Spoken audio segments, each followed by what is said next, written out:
5월 11일 목요일 당생 클래스를 높여드리는 아침. 상암동 클래스. 안녕하세요. 이가혁입니다. 안녕하세요. 김하은입니다. 오늘 정부가 코로나19 방역 조치를 더 완화하는 방안을 발표한다고 합니다. 예. 사실상 풍토병처럼 다루게 될 것으로 보입니다. 국내에서 첫 코로나 확진자가 나온 게 2020년 1월이니까 3년 4개월 만에 사실상 공식 선언이 될 거란 예측이 나오고 있는데요. 긴 터널을 빠져나온 순간 임박한 것 같습니다. 네. 자세한 내용 좀 들어봐야겠지만요. 이 소식 포함해서 오늘 준비한 내용 먼저 간추려 드리겠습니다.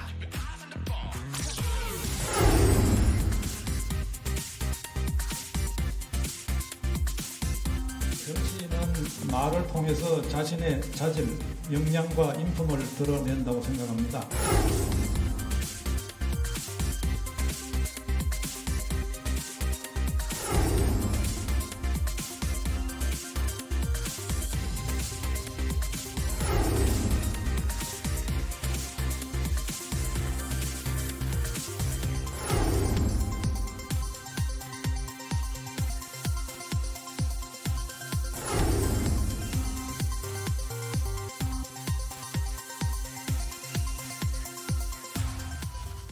하은 앵커랑 저도 다른 출연자들이랑 카카오톡 단체방 만들어서 업무 얘기하잖아요. 업무 얘기만 하는 하는 건 건 아니죠. 아니지만. 네. 네.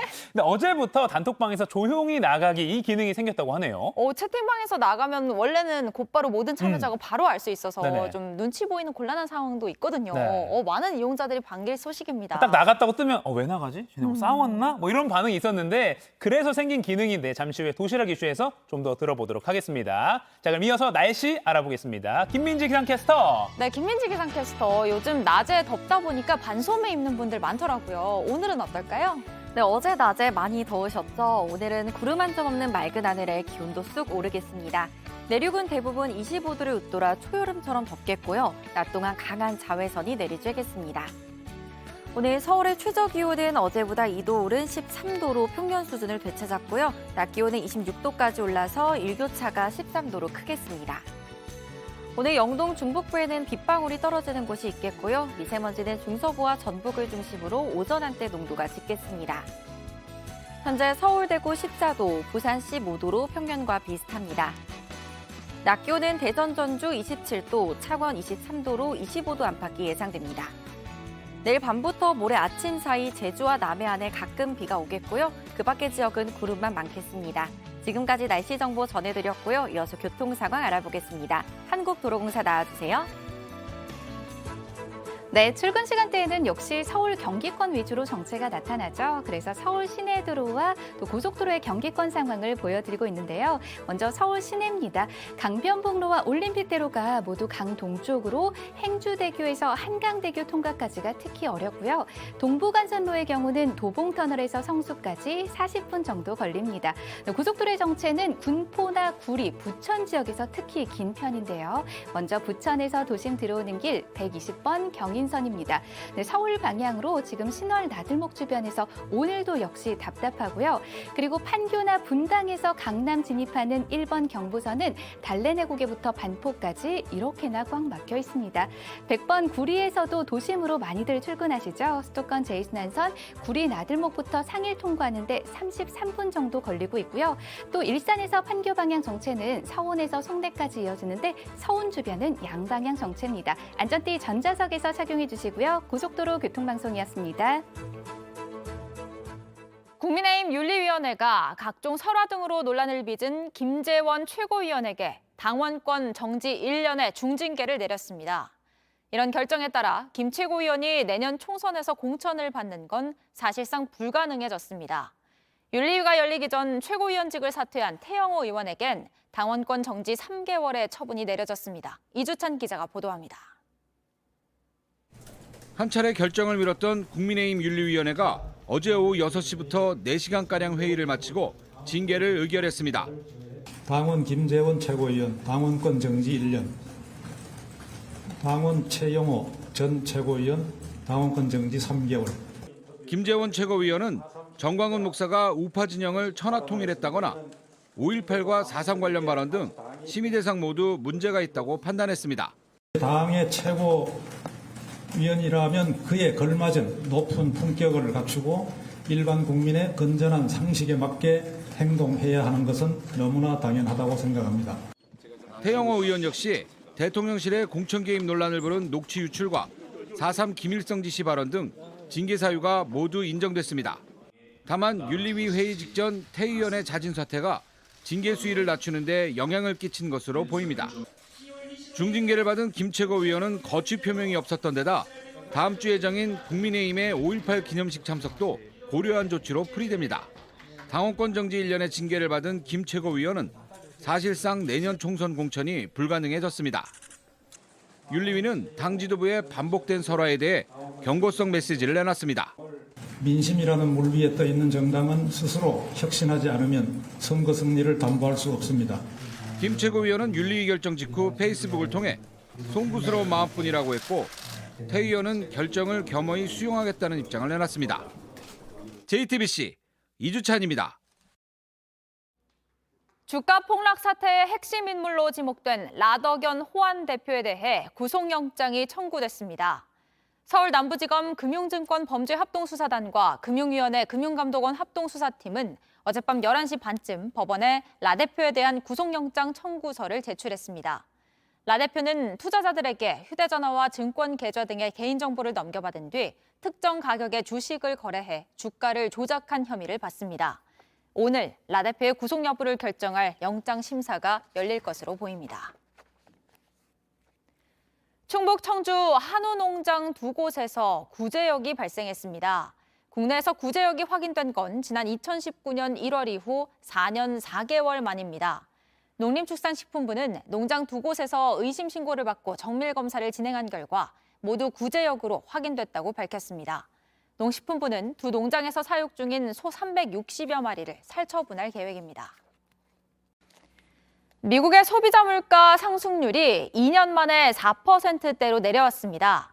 인플레이션이 꾸준히 둔화되고 있음을 보여주는 수치여서 금리 동결에 대한 기대감도 커지고 있습니다. 하지만 아직 안심하기엔 이르다는 지적도 나옵니다. 로스앤젤레스에서 홍지은 특파원입니다. 미국 노동부는 4월 소비자 물가지수가 지난해 같은 기간에 비해 4.9% 올랐다고 발표했습니다. 5%였던 지난달보다 오름폭이 줄어든 데다 월가 전망치보다도 낮습니다. 2021년 4월 이후 2년 만에 가장 낮은 수준입니다.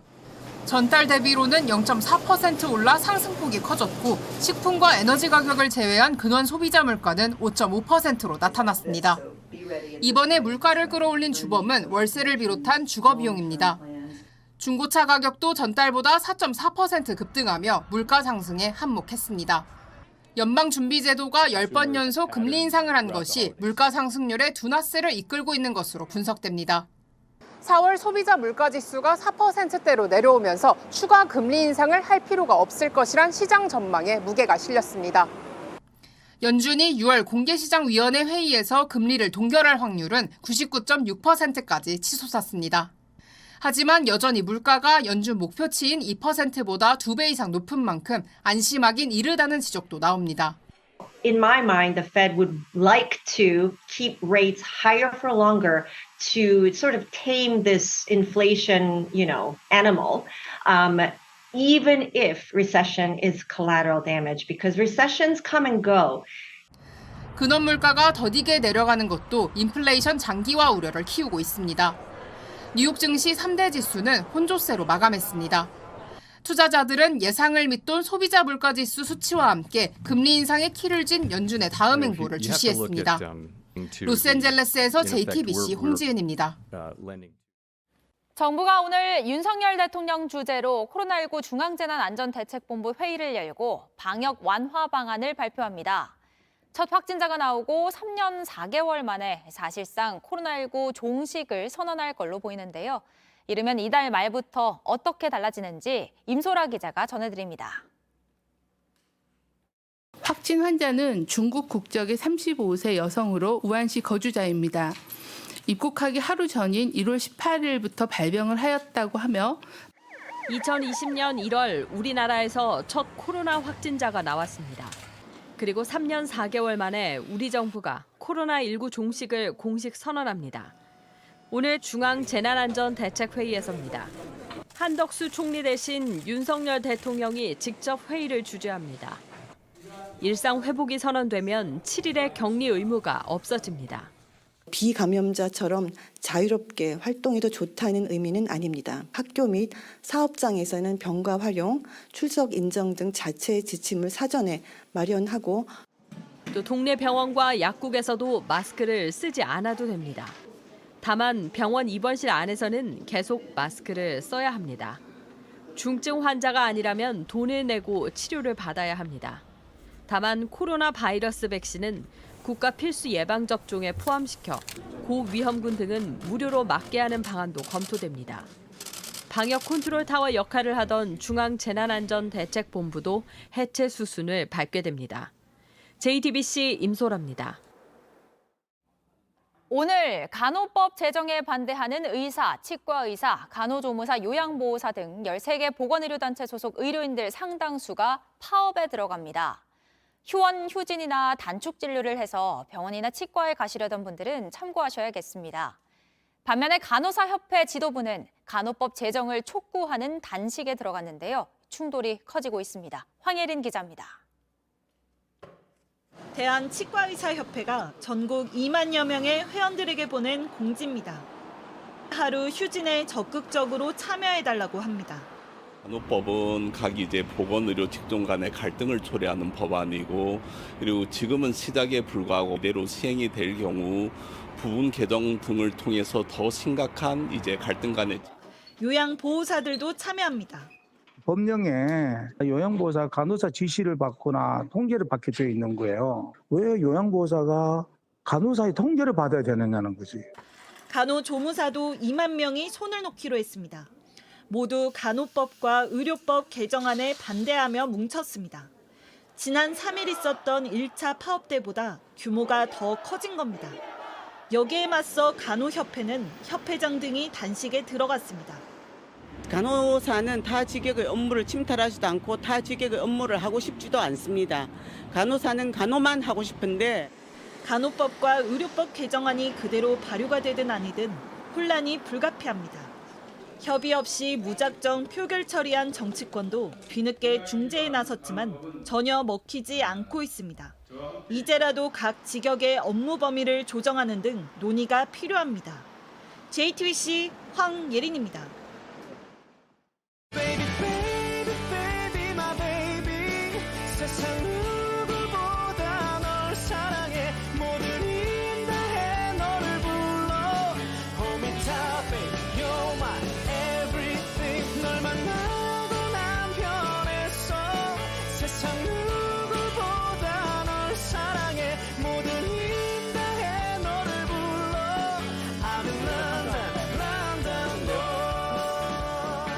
네, 이 방송 TV뿐만 아니라 유튜브 JTBC 뉴스 채널이나 네이버 뉴스 페이지에서도 실시간으로 함께 보실 수 있습니다.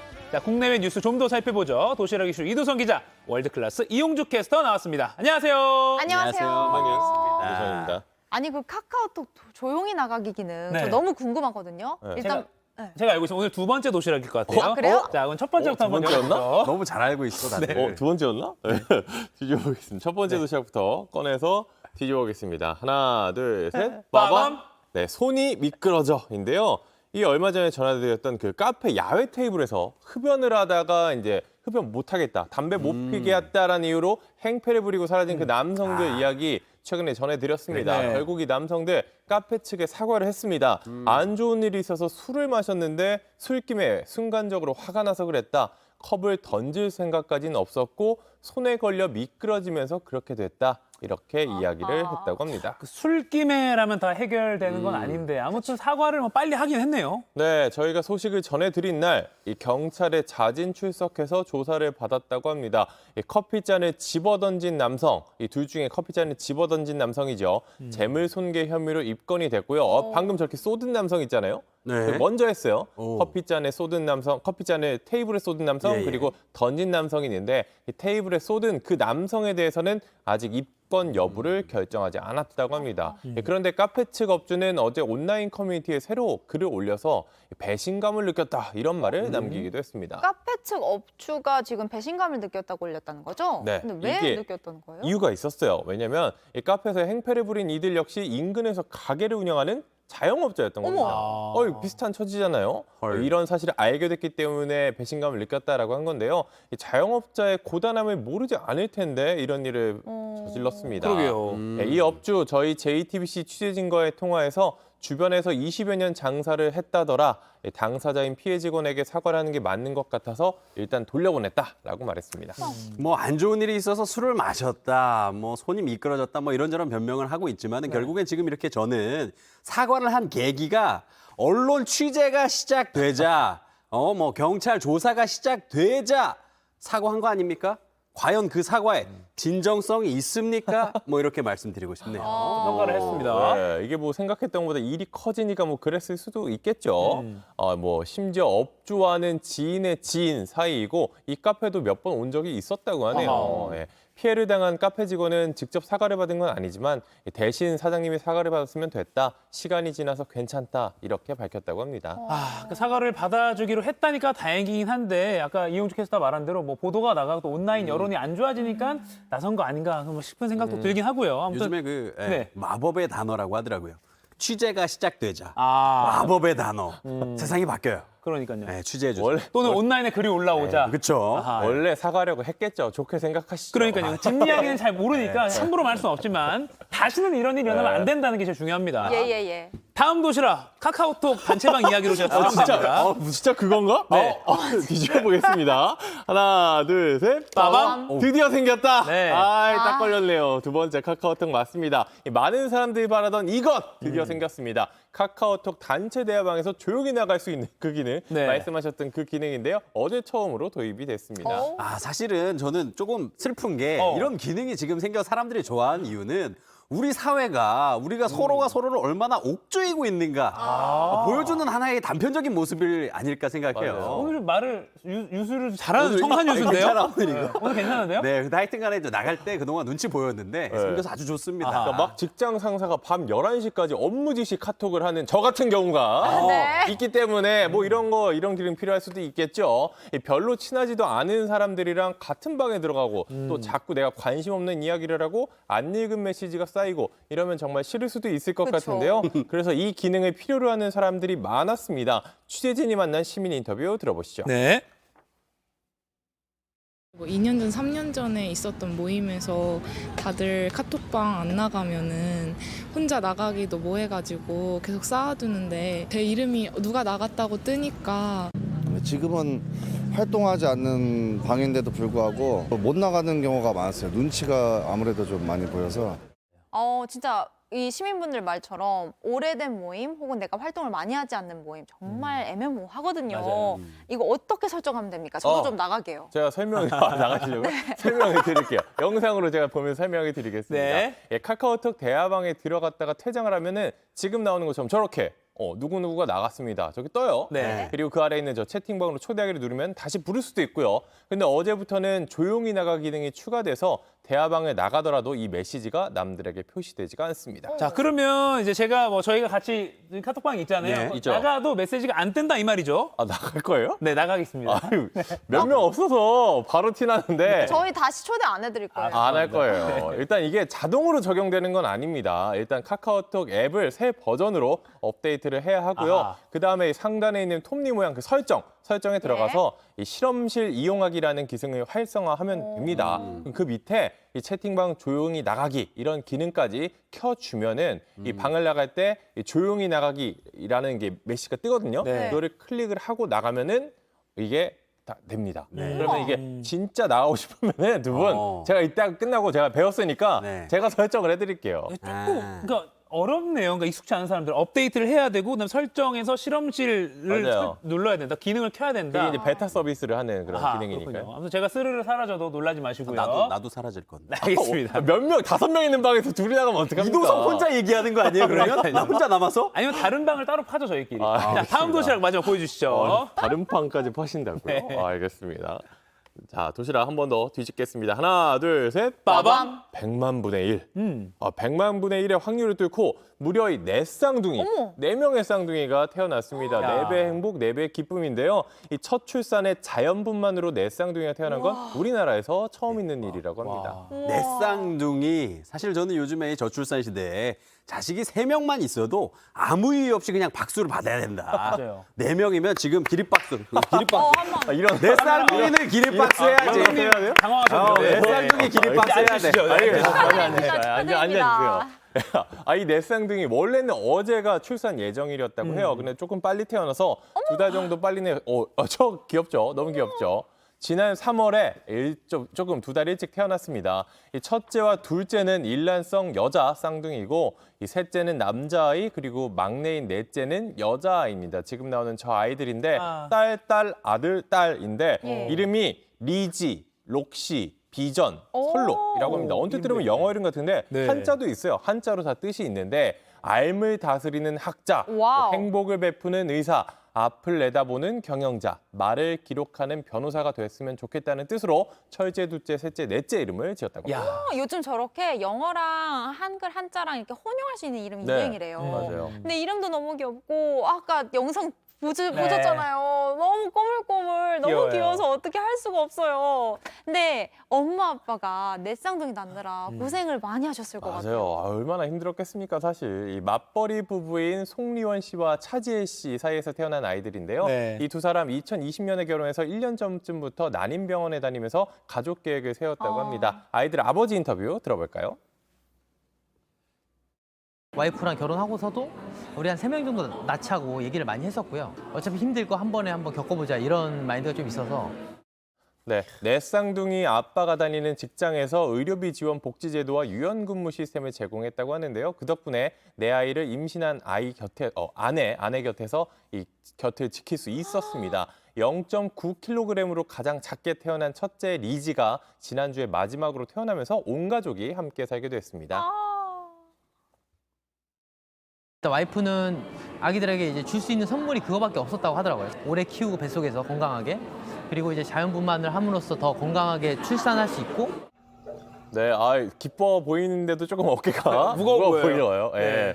우리나라 지난해 합계 출산율이 역대 최저인 0.78명입니다. 참 낮은 수준인데 저출산이 문제가 되는 요즘 이번 소식 들으니까 4배로 기쁜 것 같습니다. 저도 참 부럽습니다. 네, 아까 지금 송리원 씨 아빠가 이제 인터뷰 해주셨는데 우리 리원 동지 열심히 우리 아이들 키워봅시다. 자, 오늘도 잘 들었고요. 바로 월드 클래스로 넘어가 보죠. 이영주 캐스터. 네, 월드클래스 시작하겠습니다. 자, 오늘은 이스라엘과 팔레스타인 소식으로 시작하겠습니다. 팔레스타인 무장정파 하마스와 이스라엘군의 이 충돌이 갈수록 극렬해지고 있습니다. 지난 2일 테러 혐의로 이스라엘에 구금돼 장기간 단식 투쟁을 벌이던 팔레스타인 무장단체 고위 인사가 사망했기 때문인데요. 먼저 영상 보시겠습니다. 팔레스타인 가자지구 남부 지역에서 화염과 연기가 치솟고 있습니다. 이스라엘군이 가자지구의 팔레스타인 무장단체 거점을 이틀째 공습한 건데요. 가자지구에서도 이스라엘을 향해 수백 발의 로켓을 발사하면서 반격을 했습니다.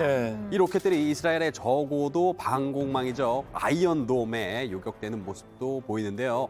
특히 가자지구 남부에서는 이스라엘 중부 텔아비브까지 날아가는 이 중거리 로켓도 발사됐다고 합니다. 근데 양측 교전 상황이 갈수록 심상치가 않은 것 같아요. 네, 가자지구 보건부는 이틀간 누적 사망자가 21명으로 늘었고 부상자는 64명에 이른다고 집계했는데 사망자 빠르게 늘고 있습니다. 지난 2일 이스라엘에 붙잡힌 이슬라믹 지하드의 수장 카데르 아드난이 단식 투쟁 끝에 사망하면서 불거진 이번 분쟁은요. 양국이 잇따른 강경 대응 방침을 밝히면서 확전 우려가 커지고 있습니다. 유엔 안보리가 이 소식에 이제 긴급 비상 회의를 연다, 비공개 회의를 연다라고 하는데 벌써부터 뾰족한 수가 있겠냐 이런 예측이 좀 씁쓸한 예측이 나오고 있습니다. 이집트의 중재로 휴전에 들어가기로 합의했다는 보도도 나오고 있어서 일단 좀 지켜봐야 될 것 같습니다. 자, 다음 소식 넘어가겠습니다. 자, 구글이 현지 시간 10일 사람처럼 묻고 답하는 인공지능 챗봇 바드를 전 세계 180개국에서 공개를 했습니다.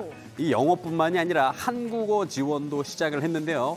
이제 우리 번역기 안 쓰고 우리말로 바드에게 물어보고 또 답변을 받을 수 있게 된 거죠. 네, 그 바드 한국어 지원이 된다고 하길래 실제로 저도 바드한테 한국어로 좀 질문을 했거든요. 근데 꽤 괜찮은 답변을 했더라고요. 그렇죠. 최신 정보도 굉장히 좀 잘 알고 있는 것 같은데요.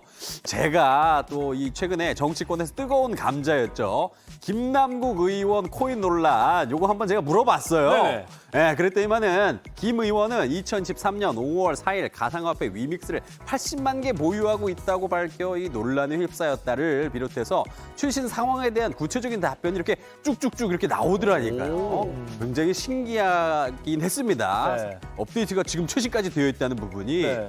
자, 바드는 글쓰기는 물론 분석, 코딩, 수학, 문제, 풀이 등도 가능하다고 합니다. 구글이 지난 2월에 바드를 처음으로 공개했을 때 그 시연회에서 답을 내놓은 게 오답이라는 게 나중에 밝혀져가지고 그렇죠. 망신을 당했어요. 이번엔 좀 제대로 좀 준비를 한 것 같네요. 예, 구글은 바드의 오답을 의식한 듯이 이러한 기술들이 아직 초기 단계라는 점, AI 기술에 대한 책임감도 밝혔는데요.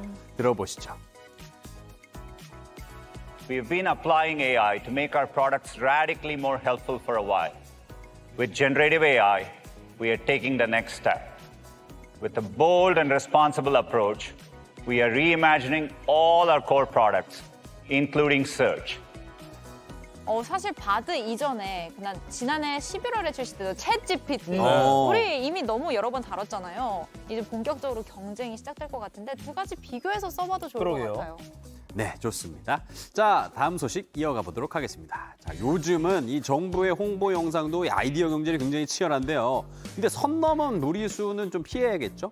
중국 정부의 한 홍보 영상이 논란에 휩싸였습니다. 터번을 쓴 남성들이 자동차와 오토바이에 앉아서 노래하듯이 대화를 이렇게 주고받는 모습이에요. 복장과 연출을 언뜻 보면은 인도 발리우드 작품이 좀 많이 생각이 네네. 나죠. 근데 이들은 사실 중국 배우들이고요. 얼굴에 검은 칠 분장까지 했습니다. 아니 무슨 패러디인가요? 저게 뭐예요? 예, 놀랍게도 중국 공안부가 교통안전에 대해서 홍보하겠다면서 지난 7일 공식 소셜미디어 계정에 올린 영상입니다. 공식 계정. 네, 공안부는 브라더 하오라는 중국인이 제작한 이 영상을 인용하면서 뒷좌석에서 또 이 안전벨트를 매야 한다 등의 안내글과 함께 게시를 했는데 널리 알려지면서 인도 누리꾼들이 발끈하고 나섰습니다. 일단 얼굴을 검게 칠하는 행위 자체도 요새 뭐 블랙페이스라고 해가지고 금기시 되잖아요. 뭐 그런 걸 떠나서 아니 좀 기분이 나쁠 것 같아요. 비판받을 요소가 보이긴 해요. 조금 선 넘은 느낌이죠. 네. 인도 누리꾼들은 해당 영상이 인종차별적이며 인도 문화를 비하한다는 비판을 쏟아내고 있는데요. 네. 이런 영상을 정부기관이 공식적으로 사용한 건 시대착오적이고 또 인도인들을 조롱하고 있다는 겁니다. 반면 중국 누리꾼들은 당국의 재치가 돋보인다면서 딱히 영상에 문제가 있다고 보진 또 않는다는 또 반응이 나왔습니다. 근데 그동안 중국은 서구 명품 이 광고에서 인종차별 요소들을 꾸준히 지적을 해왔죠. 그렇죠. 예, 막상 뭐 자신들의 행위 이렇게 너그럽게 좀 넘어가려고 하는 게 아닌가라는 생각이 듭니다. 이거야말로 내가 하면 로맨스 남이 하면 불륜 내로남불이죠. 내가 하면 재치 있고 남이 하면 뭐 모르겠습니다. 어쨌거나 이번 홍보 영상의 소동으로 중국의 이중적인 면모 드러난 것 같습니다. 네. 자, 이번엔 케냐로 가보겠습니다. 지금 트럭 한 대가 흙탕물 속에 갇혀 있고요. 그 위에 한 남성이 버티고 서 있는데요. 언뜻 봐도 위험해 보입니다. 금방이라도 아까 물에 막 휩쓸려 가겠다 싶은데요. 예, 물살이 엄청 거센데 구조 헬기가 지금 출동을 해서 구조대원의 손을 잡고 지금 대피를 하고 있는 모습이에요. 굉장히 극적인 순간인데요. 무려 이게 6시간 만에 구조된 거라고 하더라고요. 와, 거의 재난 영화를 보는 느낌이에요, 네. 지금. 어머머머머. 이 남성은 케냐 차보 국립공원 갈라나강 인근을 트럭으로 지나고 있었는데요. 그래서 강 상류에 폭우가 쏟아지면서 순식간에 물이 불어나서 오도 가도 못하게 됐다고 합니다. 급류에 그대로 휩쓸렸다면 어떻게 됐을까? 너무 무섭죠? 정말 무사해서 다행입니다. 그러니까 계곡이나 하천 같은 데는 진짜 비 오진 않는지 이거 항상 알아봐야 돼요. 최근에 우리나라에서도 이런 일이 좀 작게 발생했잖아요. 그랬죠. 우리나라도 얼마 전에 그 한여름 같은 폭우 소식이 있었잖아요. 조금 더 있으면 이제 장마철도 올 거고 비 올 날 굉장히 많을 텐데 이 모습 여러분들 보시고 조금 더 대비하고 안전에 신경 쓰자. 오늘은 이런 교훈으로 마무리해 보겠습니다. 예. 지금까지 월드클래스였습니다.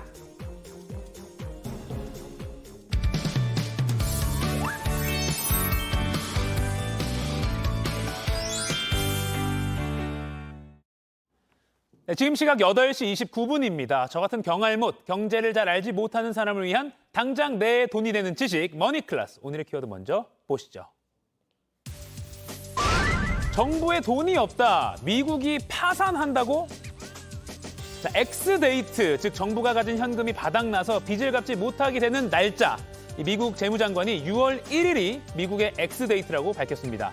미국이 파산한다, 채무 불이행에 빠진다, 잘 이해가 가진 않는데 아무튼 이 날짜가 이제 딱 3주 앞입니다. 바이든 미 대통령이 미 의회 지도부와 첫 만남을 했는데 진전은 없었다고 하고요. 어쩌다 이런 상황까지 왔는지 또 현재의 미국 상황과 우리 경제에 미칠 영향까지 전문가에게 최대한 알기 쉽게 좀 설명해달라고 제가 좀 졸라보겠습니다.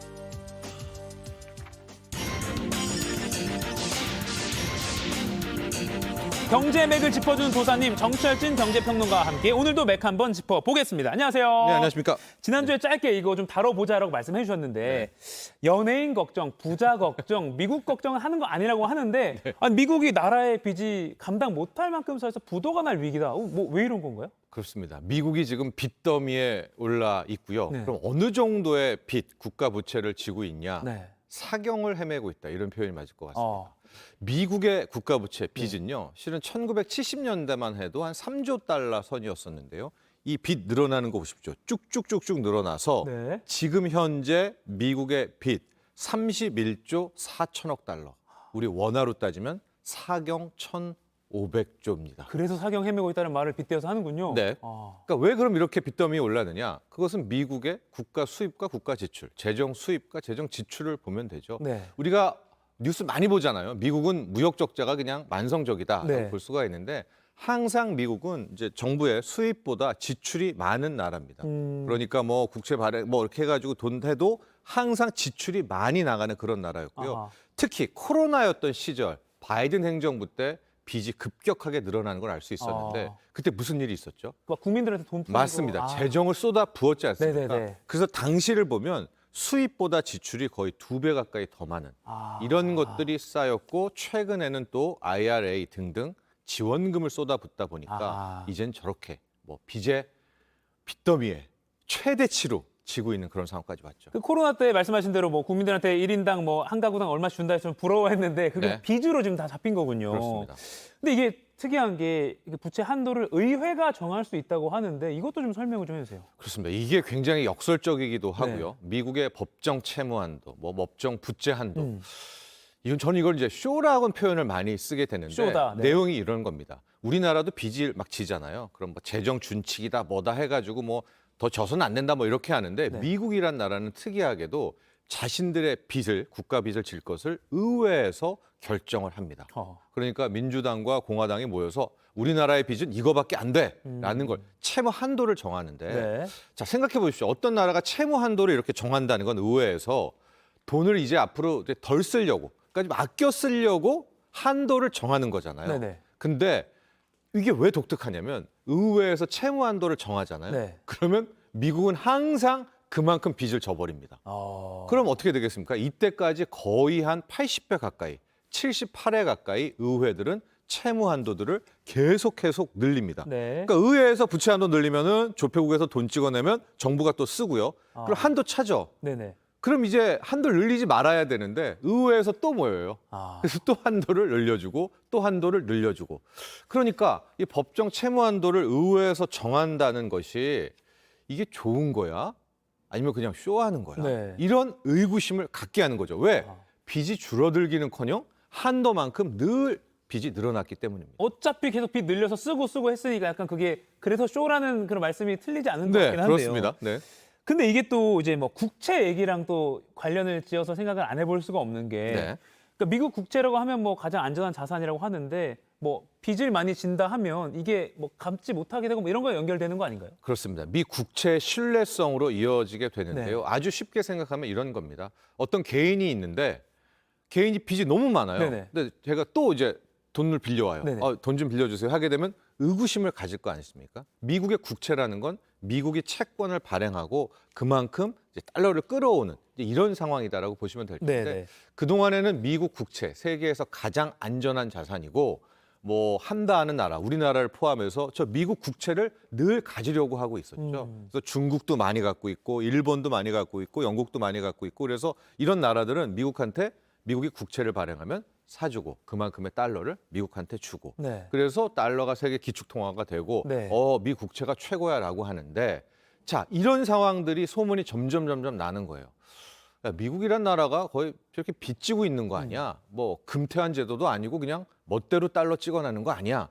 특히 중국 같은 경우에는 막대하게 미 국채를 들고 있다가 최근에 어마어마하게 팔아 제끼고 있습니다. 그렇다고 뉴스 많이 나오더라고요. 그리고 이제 잘 안 사줍니다. 그러니까 일본, 영국 정도가 사주고 있고 또 하나 미 국채를 사주는 곳이 있습니다. 바로 연준이죠. 그래서 재무부 같은 경우에는 이런 사주는 사람이 있어야 달러를 또 발행할 것 아니겠습니까? 그런데 저렇게 빚이 위험해? 미국이란 나라가 저래? 이런 소문이 나게 되면 국채 수요가 점점점 줄어들게 되겠죠. 그래서 미국 위상이 흔들려 미 국채에 의문점이 제기돼 이런 말들이 솔솔 나오는 겁니다. 그렇게 되면 이제 달러 패권에도 영향이 있을 수 있겠네요. 이미지 그렇습니다. 그리고 또 하나가 연준도 긴축을 쉽게 할 수 없겠죠. 왜냐하면 미 국채 사줄 사람이 없으면 미 정부가 돈이 없으니까 자기가 또 사줘야 되니까 그런 행태들, 양적 완화를 숨어서 해야 되는 그런 상황에도 빠지게 됩니다. 그럼 이제 의회가 미국 바이든 대통령과 이제 머리를 맞대고 앉은 그 장면이 뭐 이틀 전에 보도가 됐어요. 근데 뭐 또 그 결과를 보면 첫 만남에서는 뾰족한 수가 없었다라고 했는데 아까 쇼라고는 하셨지만 그렇다고 해도 의회가 아까 말씀하신 대로 안 늘려주진 않을 거 아니에요. 빚을. 네, 맞습니다. 이때까지 안 늘려준 적은 없었죠. 그러니까 빚이 저렇게 31조 달러까지 가게 된 건데 기싸움이 있어요. 여기도 지금 민주당과 공화당의 기싸움이라고 있었는데 특히 대선을 앞두고 있고 또 하나 지금의 의회 같은 상황들을 좀 보면 항상 이런 부채 한도 협상이 치열했습니다. 지금 의회 상황들을 보면은요. 이 하원 같은 경우에는 공화당이 장악을 하고 있고요. 상원은 민주당이 장악을 하고 있지 않겠습니까? 그러니까 이 상하원의 다수당이 다른 데다가 공화당 입장에서는 이런 얘기를 많이 하죠. 재정 지출 너무 많은데 지출 삭감해. 우리도 한도를 늘려주기는 하겠지만은 이거 지출 줄여야 돼. 왜냐하면 다음 대선을 위해서는 돈을 풍족하게 쓰면 또 안 되잖아요. 그래서 압박하고 있고 반면에 정부와 민주당 쪽에서는 무슨 소리야? 돈을 써야 돼. 지출을 해야 돼. 이런 난항적인 협상이 되고 있어서 뭐 엊그제도 바이든 대통령과 함께 하원, 뭐 원내대표, 상원 다 모여서 회의를 했다는데 결렬됐죠. 그러니까 앞으로 2주 정도가 남았습니다. 엑스데이트까지. 근데 이 2주 동안에 과거에 보면 잘 됐다, 잘못됐다, 잘못됐다, 잘 됐다 맨날 이런 뉴스가 나올 겁니다. 아마도요. 이게 약간 정쟁의 수단인 거군요. 그러니까 그럴 경우가 많았었죠. 그렇군요. 자, 그러면 이게 미국에 항상 이런 뭐 이슈가 있으면 우리 경제에도 당연히 영향을 받을 수밖에 없고 우리 증시 뭐 관계자들도 막 이걸 지켜볼 텐데 좀 우리 경제 영향을 좀 정리 좀 해주시죠. 그렇습니다. 일단은 이제 이런 게 있어요. 저 협상이 역사상 단 한 번도 안 된 적은 없어요. 즉 미 국채가 디폴트를 난 적은 한 번도 없었습니다. 그러나 이 난항의 협상 과정은 좀 있었고 중간에 정부 폐쇄, 셧다운 같은 이제 그런 상황들은 많이 났었는데 우리가 지금 걱정하는 것들은 이런 겁니다. 통과는 되기는 되되 그 통과 과정이 만약에 힘들어서 오히려 세계인들이 미 국채와 미국 상황에 대해서 의구심을 제기하면 어떡하지? 라는 건데요. 자, 이런 상황 한번 볼까요? 우리가 과거 2011년이 지금만큼이나 저 한도를 늘려주는 협상이 치열했었거든요. 근데 당시 8월에 코스피도 그렇고 S&P도 그렇고 거의 주가가 20% 이상 단기간에 급락한 경우가 있었죠. 저 상황은 뭐였었느냐? 매일 된다 안 된다 된다 안 된다 싸우는 거예요. 그러니까 그에 따라서 주가가 막 이렇게 흔들리다가 타결이 돼버렸습니다. 이거를 좀 오해하시는 분들이 있는데 타결이 안 된 게 아니라 타결이 됐는데 그걸 계속 지켜보고 있던 세계 3대 신용평가사 중 하나인 S&P가 이런 거면 미국을 신뢰할 수 없다. 그래서 미국 국채 신용 등급을 강등하면서 이 사단이 났거든요. 자, 앞으로 2주 동안 남은 기간들이 있는데 과연 민주당과 공화당, 미국에 어떤 식으로 협상을 진행할지는 모르겠으나 타결은 될 겁니다. 근데 그 과정 속에서 또 한 번 신용평가사라든가 세계 시선들이 미국을 어떻게 바라보는가 이것이 굉장히 중요한 쟁점이라고 볼 수 있습니다. 그러니까 부채 한도를 늘리는 거 어차피 이제 될 건데 하겠죠. 그 과정이 얼마나 끌려가고 지지부진한가는 이제 시장이 그걸로 이제 판단하는 거군요. 미국을 믿을 수 바라보는 있느냐. 시선. 그렇군요. 그걸 또 몰랐네요. 자, 그럼 마지막으로 짧게요. 그 어제 밤에 4월 미국 소비자 물가지수 CPI라고 하죠. 그게 이제 발표가 됐는데 전년 대비 4.9% 상승. 근데 이거 저는 몰랐는데 보니까 2년 만에 최소폭 상승이라고 하더라고요. 그러면 맞습니다. 물가 좀 많이 잡힌 거다 이렇게 판단을 해야 되나요? 게다가 예상치가 한 5%, 5.2%였는데 4.9 예상치보다도 낮았고요.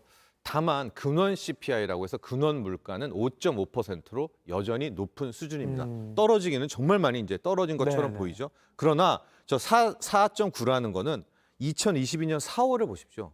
그때가 8%로 높았기 때문에 떨어진 것처럼 보이지 여전히 고물가 시대는 맞습니다. 그럼에도 불구하고 저렇게 수치가 앞자리가 4자를 보이게 되니까 지금 시장에서는 6월 달에는 미국 연준이 기준금리를 첫 번째로 동결하는 상황이 나오게 되지 않을까 이런 기대감이 커졌고요. 그게 뭐 나스닥을 오늘 1% 이상 올려놨거든요. 아하. 오늘 국내 증시에도 아마 이런 동결에 대한 일종의 기대감이 크게 작용할 것으로 보여집니다. 알겠습니다. 미국 그 파산 위기 이게 참 어려운 건데 오늘 쉽게 설명해 주셔서 저 이해가 됐습니다. 머니클래스 정철진 경제평론가였습니다. 고맙습니다. 감사합니다.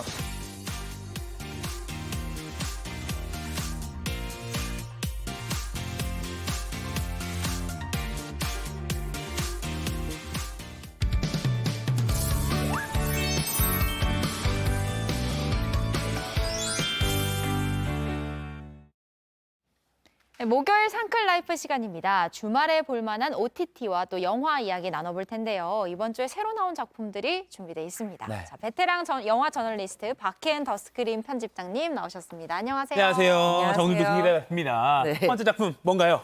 택배 왔습니다. 이 얘기 들으면 약간 심장도 뛰면서 너무너무 설레요. 반가운 소리잖아요. 네. 설레는데 자, 인류의 1%만 남은 미래의 한반도에서도 이 택배 기사님들이 최고입니다. 영상으로 먼저 만나보실게요. 네. 네.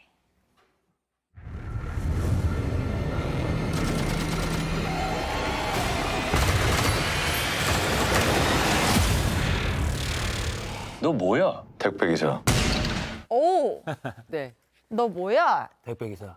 네, 어제 택배- 짧게 다루긴 했어요. 김우빈 네. 씨의 그 컴백 소식 다룰 때 했는데 궁금했거든요. 맞아요. 뭔가 택배 기사보다는 흡사 전쟁에 나선 군인 같은 그러니까요. 비장함이 엿보이거든요. 맞습니다. 이 넷플릭스에서 공개한 택배 기사라는 작품인데요. 네. 원작이 웹툰이고요. 보시는 것처럼 SF 배경의 액션 장르입니다.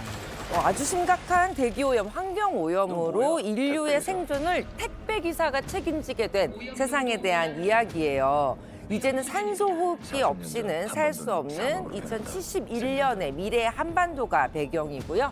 김우빈 배우는 전설적인 택배기사 5-8 역할을 맡았습니다. 그런데 이 캐릭터는 뭐냐면 낮에는 사람들에게 정말 필수적인 산소와 생필품을 배달을 하면서 살아있는 사람들의 생존을 도와주는 히어로 같은 인물이고 밤에는 블랙나이트가 되어서 이 황폐화된 세상의 실질적인 지배자 천명그룹, 일종의 빌런이죠. 네. 이 천명그룹이 세운 질서를 바꾸기 위해서 전투를 하는 히어로 같은 인물이고요. 네. 송승헌 배우는 이 산소를 무기로 세상을 지배하려고 통제하려고 하는 천명그룹의 후계자예요. 모든 것이 이 천명이 만들었다. 그러니 우리에게 복종해야 된다. 대가를 치러야 된다라는 말도 서슴지 않는 인물입니다.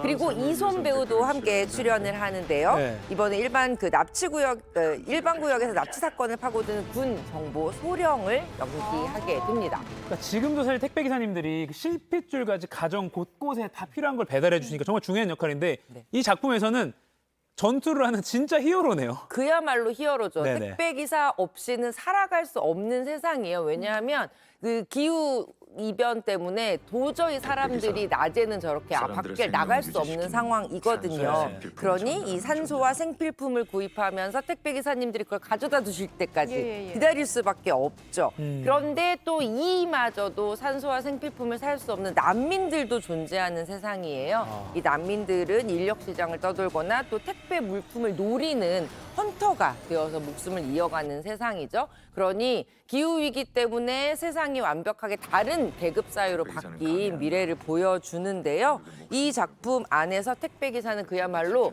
강력한 히어로예요. 아무나 택배기사가 될 수 없습니다. 그래서 격투 이런 그 선발 대회를 통해서 택배기사를 뽑게 되고요. 김우빈 배우가 연기한 5-8을 포함해서 11명의 택배기사들이 이제 낮에는 택배를 지키고 밤에는 블랙나이트로 활동을 하는 미래 시대인 거죠. 또 이 작품 안에서는 난민 출신인 사월이라는 캐릭터가 택배기사가 되기 위해서 이 5-8 김우빈을 찾아가서 훈련받는 이런 액션 영상들도 나오고 있어요. 아주 새로운 액션도 큰 볼거리입니다. 저 너무 기대됩니다. 요즘 OTT 작품들이 여러 회차가 좀 순차적으로 공개가 되는 경우가 많잖아요. 네. 감질맛을 맞아요. 이렇게 느껴가면서 볼 수 있게. 이 작품은 어때요? 택배기사는 총 6개 에피소드로 만들어져 있는데요. 6개 한 번에 공개가 되고요. 아. 전체 쭉 정주행을 하셔도 좀 긴 영화를 본다 정도 생각하시는 러닝타임이기 때문에 몰아보기에 아주 최적화된 작품이 아닐까라는 생각을 합니다. 보통 이렇게 6편 정도 공개가 되면 시즌2 나오는 거 아닌가요? 생각하실 수 있는데 아직 일정이 공개된 바는 없지만 이 기대감과 인지도 생각한다면 시즌2 충분히 노려볼 수 있지 않을까 싶어요. 6부작 딱 좋네요. 너무 이번- 길면 저는 시간 투입이 좀 힘들어서 딱 좋습니다. 자, 다음 작품도 소개해 주시죠. 네, 두 번째로 소개해드릴 작품도 집에서 편안히 보실 수 있는 OTT 시리즈예요. 네. 영상 먼저 보실게요. 제가 선거판 떠난 지 좀 됐잖아요. 그건 이유가 안 되지. 지금도 제니를 찾고 있잖아. 실패도 했었고요. 성공도 했었고.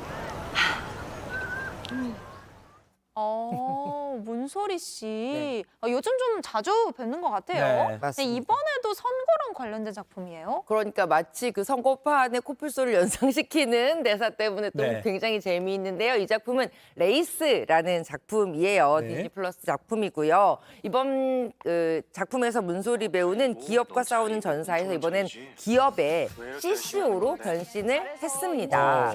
예, 4인 4색의 직장인의 이야기를 다루고 있는 K-오피스 드라마라고 말씀드릴 수 있어요. 문소리 배우는 이 작품에서는 PR 스페셜리스트 구희정이라는 캐릭터를 맡았는데 아까 그 선거판 떠난 지 오래됐잖아요. 이 얘기는 한국과 미국에서 PR 전문가로 일하면서 미국 대선 캠프에서 우와. 외국인 최초로 전략 커뮤니케이션을 담당했던 인물로 그야말로 홍보 분야의 입지전적인 캐릭터를 연기해서 나온 대사였고요. 그리고 함께 또 8년차 중소 홍보대 행사 직원에서 대기업 홍보실로 이직하게 된 이연희 배우도 나오고 있고요. 네. 또 워라벨 때문에 대기업에 입사했지만 사실은 전화 한 통만 받으면 언제라도 어디론가 달려가야 하는 홍보팀의 에이스 홍종현 배우도 있습니다. 네. 마지막으로는 직원들이 행복한 회사를 만들고 싶다는 이 경영 철학을 가지고 있는 중소 홍보 대행사의 CEO 정윤호 배우도 나옵니다. 정윤호 씨도 나오는군요. 네. 그러니까 아까 CCO라고 했으니까 그 중간에 C가 아마 커뮤니케이션? 맞습니다. 치프 커뮤니케이션 뭐 오피서일 것 같은데요. 아마 뭐 미생이나 아니면 우리 JTBC 드라마 뭐 대행사, 대행사. 그런 느낌도 날 것 같고 역시나 이 직장인들의 비에 공감을 사겠네요. 그렇죠. 이 오피스 드라마의 아주 중요한 요소인데 네네. 대사들에서도 참 이 직장인들의 애환을 잘 담고 있는 작품이에요. 보시면 고개가 끄덕끄덕해지는 대사들이 많을 것 같아서 한 네. 장면 가지고 왔습니다. 만나보실게요. 형은 왜 홍보해? 먹고 살아야 되니까. 먹구멍이 포도청 뭐 이런 속담 알랑가 몰래. 먹고 살아야 되니까. 형은 왜 방송해? 전 재밌어서 합니다. 먹고 살아야 한다는 게 아니라 제가 즐거워서 합니다. 네. 여러분. 네. 맞습니다. 즐겁기도 하지만 결국은 생계를 위해서 우리가 모두 일을 하잖아요. 예, 예. 홍보라고 하면 굉장히 좀 멋지고 화려한 일 같지만 사실 그 안에 실제 이 K 직장인들의 애환을 담기 위했다라고 이제 이동윤 감독이 얘기를 했는데 네. 그래서 미생이나 나의 아저씨처럼 아주 화려하지 않은 실제적인 그 회사에서 벌어질 수 있는 이야기들을 담는 데 되게 주력했다고 하고요. 뭐가 다르냐고 한다면 이제 미생 같은 경우에서는 보편적으로 회사에서 일어나는 많은 일들이 위주지만 레이스는 확실히 홍보일하는 사람, 홍보일이 무엇인지 좀 스페셜하게 보여주겠다라고 얘기를 하고 있습니다. 대기업 홍보실에 입사한 주인공 박윤조라는 캐릭터의 이연희 배우가 이 다양한 스캔들을 휘말리게 되면서 벌어지는 이야기를 담고 있고요. 네. 이 작품은 총 12부작으로 만들어졌는데 매주 2편씩 공개가 됩니다. 새로운 오피스물, 특히 홍보실을 배경으로 한 네. 이 오피스물 기대가 되고요. 마지막 작품은 극장에서 만나볼 수 있는 작품이라고요? 네, 맞습니다. 마지막 작품은요. 어제 극장에서 개봉한 영화 토리와 로키타라는 작품이에요.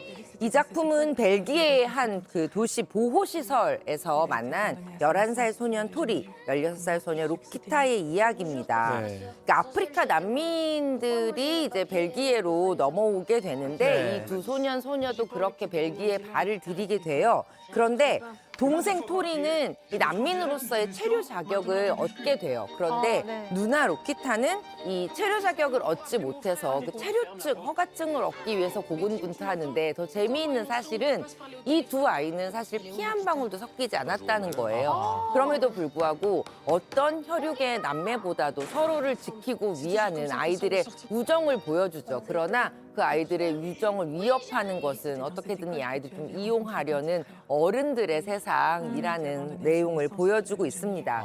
지난해 칸 국제영화제 75주년 특별 기념상을 받은 작품이고요. 우리나라에서는 얼마 전에 열렸었죠. 전주 국제영화제 개막작으로 상영됐던 작품이에요. 그러니까 아프리카에서 이제 벨기에로, 벨기에로 네. 넘어간 난민 어린이의 이야기군요. 그러니까 주제도 그렇고 약간 영화 질감도 그렇고 좀 다큐멘터리 영화 다큐멘터리인가요? 그렇게 느끼실 수 네네네. 있을 텐데 사실 만들어진 영화 이야기예요. 다큐멘터리는 아닌데 네네. 이 다르덴 형제가 이 작품의 이 두 주인공을 지금까지 한 번도 연기한 적이 없는 그 신인 배우들을 캐스팅을 했습니다. 네. 그래서 더 진짜 현실처럼 찍게 됐는데요. 이 토리와 로키타 같은 경우에는 선진국이라고 하는 벨기에로 건너온 아프리카 난민 아이들의 모습을 통해서 우리 사회가 반드시 바라봐야 하는 사회적인 이슈를 정말 가슴 먹먹한 감동의 이야기로 만들어낸 다르덴 형제의 영화입니다.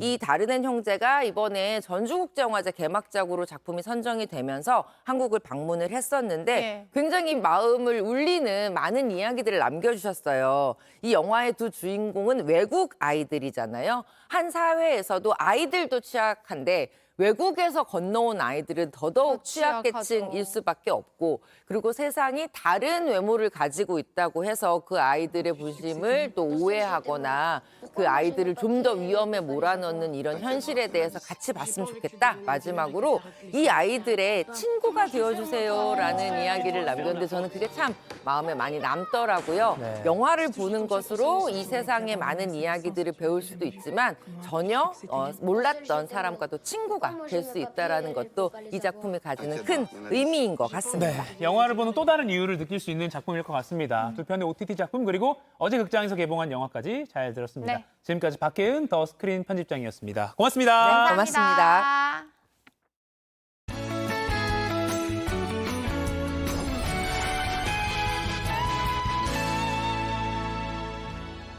오늘은 구름도 깨끗이 거친 맑은 하늘에 기온도 쑥 오르겠습니다. 내륙은 대부분 25도를 웃돌아 다소 덥겠고요. 낮 동안 강한 자외선이 내리쬐겠습니다. 전국적으로 오존 농도도 매우 짙겠는데요. 외출을 자제하고 호흡기 관리에 유의하셔야겠습니다.